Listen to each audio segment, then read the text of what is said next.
نبی پاک صلی اللہ علیہ وسلم نے نا بہت کم لوگوں کو بیوقوف کہا ہے. ہمارے زمانے میں تو عام لفظ ہے نا بیوقوف کہنا. اللہ کے رسول صلی اللہ علیہ وسلم نے بہت کم لوگوں کو بیوقوف کہا. مسند امام احمد بن حنبل کی حدیث ہے, نبی کریم علیہ الصلوۃ والسلام نے فرمایا وہ احمق ہے, وہ بیوقوف ہے. نبی پاک فرما رہے ہیں. اور میں نے کہا کم لوگوں کو حضور بیوقوف کہتے تھے.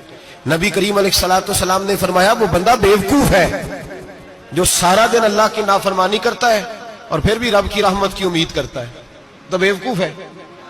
صبح سے شام تک لگا ہوا ہے, میں نے نہیں اللہ ماننی, میں نے نہیں تیری ماننی, معاذ اللہ میں نے نہیں ماننی. شام ہوتی ہے تو کہتا ہے اللہ بڑا مہربان ہے بخش دے گا.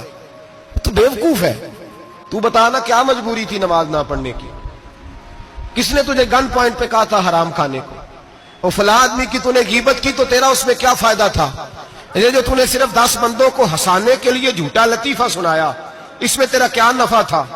تو صبح سے شام تک نافرمانی کرتا ہے, شام کو کہتا ہے اللہ کریم ہے معاف کر دے گا, اللہ مہربان ہے معاف کر دے گا. استاد مہربان ہوتا ہے کہ نہیں؟ فیل کیوں کرتا ہے امتحان میں؟ بولے استاد باپ ہوتا ہے نا, اس کا دل کرتا ہے شاگرد فیل ہو جائے, تو کیوں کرتا ہے؟ لیکن شاگرد نے زیادتی کی, اس نے پڑھا نہیں. بڑی پیاری مثال ملا رومی لکھتے ہیں, کہتے ہیں میرے گاؤں کی ایک بی بی تھی. اس بی بی نے ایک بچڑا پالا ہوا تھا.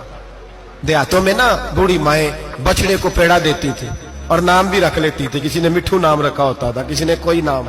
کہتے ہیں ماں نے بچڑا رکھا ہوا تھا. اماں اس کو آواز دیتی تو بچڑا دوڑا آتا, اماں اس کو پیڑا کھلاتی. بچڑا بڑا پیارا تھا, جوان ہو گیا. اماں اس لیے بچڑا پال رہی تھی کہ جب بچڑا بڑا ہو جائے گا تو ہل کے اندر بچے اسے لگائیں گے, کھیتی میں ہل چلائیں گے. بچڑا بڑا ہو گیا, اماں کے بیٹے کہنے لگے اماں لا تو نے بڑا کھلا پلا لیا, اس سے کوئی کام لیتے. ہل کے آگے لگایا تو کہنے لگا میں نے تو نہیں چلنا. اماں کے پاس آئے, کہنے لگے یہ نہیں چلتا. اماں کہنے لگی چلو ٹائم دو تھوڑا, سمجھ جائے گا. پھر موقع دیا, پھر آئے, کہا اماں اب تو ہم نے اس کے ناک میں نکیل بھی ڈال دی ہے لیکن اب بھی یہ ہل میں چلنے کو تیار ہے. ملا رومی رحمت اللہ علیہ فرماتے ہیں پھر کہا اماں سے, اماں کہنے لگی چلو تھوڑا ٹائم اور دے دو, سیانا ہو جائے گا. تھوڑا ٹائم اور دیا, ڈنڈے بھی مارے لیکن وہ سیانا ہونے کو تیار ہے. اب اماں کے پاس آئے تو اماں مجبور ہو گئی, دل نہیں کرتا تھا. کہنے لگی جاؤ پھر کسائی کے ہاتھ بیچ ڈالو.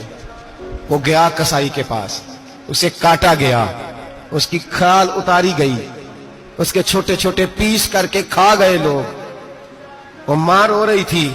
لوگوں نے اماں سے کہا تجھے تو بڑا پیارا تھا, تو نے کٹوا کو دیا. تو اماں کہنے لگی پیارا تو بڑا تھا پر مانتا نہیں تھا. پیارا بڑا تھا, کاش بات مانتا, مقصد پورا کرتا تو کبھی بھی کاٹا. بھائی رب کریم نہیں چاہتا بندہ دوزخ میں جلے, اللہ کی رحمت نہیں چاہتی جہنم میں جلے, پر بندہ مانتا ہی نہیں, یہ تیار ہی نہیں ہوتا, یہ سویا ہوا ہے سویرے. اب رب کی رحمت تو نہیں چاہتی کہ بندہ جہنم میں جائے, وہ تو مہربان ہے, لیکن رب کریم کا قانون کا تقاضا یہ ہے کہ جو احکام پورے نہیں کرے گا اسے پھر دوزخ میں ڈالا جائے گا. تو ہمارے بزرگ فرمایا کرتے تھے اصل بات یہ ہے کہ اللہ نہیں مسلمان کو دوزخ میں ڈالنا چاہتا, مسلمان اپنی مرضی سے چھلانگے لگا رہا ہے, یہ خود چھلانگے لگاتا ہے, یہ باز نہیں آتا. آپ یقین کریں, تجربے کی بات عرض کرتا ہوں, ہمارے بہت سارے گناہ ایسے ہیں جن گناہوں کا ہماری دنیا داری کو بھی کوئی فائدہ نہیں. میرے حبیب کریم علیہ السلام نے مسلمان کو کہا ہے کہ تیرا رب تو چاہتا ہے کہ بس تو آ جا, وہ تجھ پہ رحمت نازل کر دے گا. آنا تو شرط ہے کہ نہیں؟ آنا تو شرط ہے کہ نہیں؟ اچھا چلیں یہ بتائیں, جو آدمی 1 سے لے کر 31 تاریخ تک ڈیوٹی کرے اس کو تنخواہ لینے جانا پڑتا ہے کہ تنخواہ گھر آ جاتی ہے؟ بول کے بتائیں. پھر بھی جانا پڑتا ہے, کہ میں نے ڈیوٹی پوری کی ہے, پھر بھی جانا پڑتا ہے. ڈیوٹی پوری کرنے کے باوجود تجھے تنخواہ لینے, اور ہو سکتا ہے کہ یہ بھی کہا جائے ابھی آئی نہیں کل آنا, ہو سکتا ہے یہ بھی کہا جائے پرسوں آنا. یہ بھی ممکن نہیں کہ فوراً او خدا کے بندے تو آتا ہی نہیں خدا کی رحمت لینے, تو اس کے گھر کی طرف رجوع ہی نہیں کرتا, تو توجہ ہی نہیں کرتا. تو کہتا اللہ مہربان ہے. بھائی مہربان تو ہے, تو رحمت لینے آیا ہے, تو نے کو بہانہ بنایا اس کی رحمت کا. اللہ کی رحمت قیمت نہیں مانگتی, بہانہ مانگتی ہے. پر بتا نا تیرا کو بہانہ ہے کہ نہیں؟ میرے نبی کریم سید عالم صلی اللہ تعالی علیہ وسلم نے فرمایا رب قیمت کا سوال اور نہیں مانگتا. یقین کریں نہیں مانگ, بندے قیمت مانگتے ہیں. آپ 100 دفعہ مسکرا کے بات کریں, ایک دفعہ نہ کرے تو کہتے ہیں مولوی صاحب امیر ہو گئے, اب تو صحیح سلام بھی نہیں لیتے. ایک دفعہ ہو سکتا ہے بیچارہ پیٹ میں درد ہو رہی ہو, ہو سکتا ہے گھر کی کو بہت بڑی ٹینشن ہو سکتا ہے کوئی مجبوری ہو.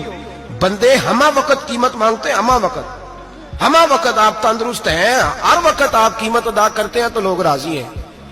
لیکن رب کہتا تو کوئی قیمت نہ دے, کوئی بہانہ ہی بنا لے, تیرا رب تجھ سے راضی ہو جائے گا.